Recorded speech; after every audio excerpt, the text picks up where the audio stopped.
La clé, c'est de savoir très précisément ce que vous devez faire dans très longtemps, mais également savoir très précisément ce que vous devez faire maintenant.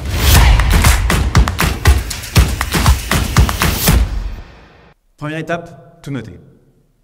Alors vous mettez votre carnet là, avec votre stylo bic à la poubelle, vous prenez Google Keep qui vous permet de noter tout, d'à peu près partout, et surtout de retrouver tout hyper facilement avec l'aide d'une simple barre de recherche.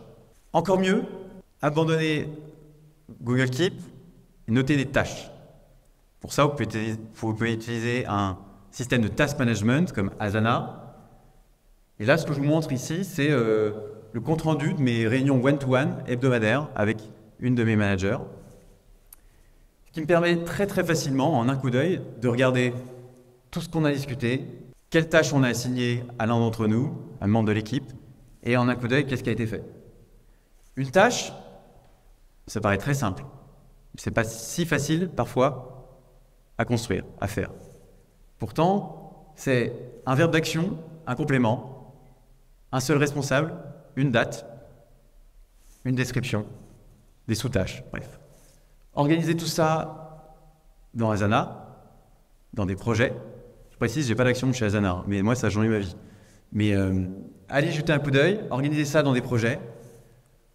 Encore mieux, reliez ces projets à vos objectifs. Et la magie de l'outil, c'est que dès que les tâches sont cochées, les projets avancent, les objectifs avancent d'autant. On parlait de savoir très précisément ce qu'il faut faire dans très longtemps. Pour ça, employez la méthode OKR. Il y a assez de littérature sur le sujet, je vous laisse par vous-même vous renseigner. Une fois que vous avez toutes vos tâches dans tous vos projets, reliés à tous vos objectifs, vous arrivez votre dashboard et vous arrivez en début de semaine, le lundi, qu'est-ce qu'il faut faire? Planifiez votre sprint. Prévoyez un effort sur chacune des tâches qui vous est attribuée et répartissez-les dans la semaine. Bon là on ne voit pas, mais il y a un petit gramme d'effort qui permet de visualiser combien de temps j'ai disponible dans mes 8 heures de boulot par jour, moins les 4,7 heures de réunion que je fais déjà, et de répartir mes tâches en fonction. Ce qui permet quoi? Ce qui permet à moi et mes équipes d'arriver tous les matins avec simplement la sélection des tâches que je dois mener dans ma journée. On ne se pose plus de questions, on fait, on est dans l'audace, dans l'action, et surtout on a la satisfaction de cocher des cases, et il y a des licornes qui apparaissent, vous me verrez, c'est hyper sympa. Une fois que vous avez du coup la liste des tâches à faire dans votre journée, pour encore plus de productivité, faites-les glisser dans votre agenda. Répartissez dans le temps que vous avez dédié à votre journée de travail, et tentez, je dis bien tentez de la suivre, parce que je veux dire que mon agenda, voilà, ça ressemble à ça, mais j'y arrive pas toujours.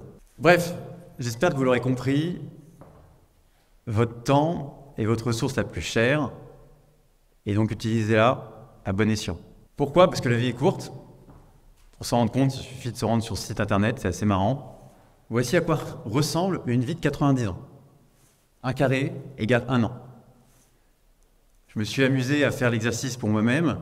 Alors je vous rassure, je ne me sens pas particulièrement vieux, j'ai 29 ans. Mais bon, le constat, c'est que j'ai déjà rempli pas mal de cases. Encore plus frappant quand on représente ça en termes de mois que je m'apprête à vivre, si Dieu me prête 90 ans. Chaque mois qui passe, c'est un rond rouge qui s'ajoute.